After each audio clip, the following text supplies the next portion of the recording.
Aminado ang Philippine National Police na naalarma sila sa pagkakadiskubre ng kitchen-type shabu laboratory sa Tansa, Cavite.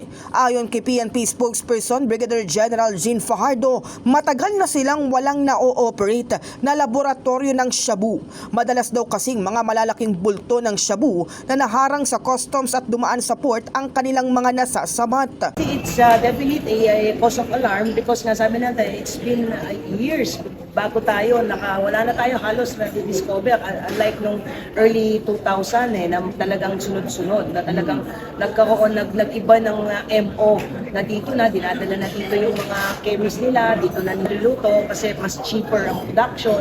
Dahil dito, pinaigting na ng PNP at PIDEA ang kanilang intelligence gathering para masilip kung may kahalintulad pang mga shabu lab na nag-ooperate sa iba pang mga lugar. Sa ngayon, patuloy ang investigasyon ng PNP para matukoy kung sino ang nasa likod ng pagpapatakbo ng shabu lab. In the heart of changing lives, ito si Brigada Kath Austria ng 105.1 Brigada News sa Manila, the Music and News Authority.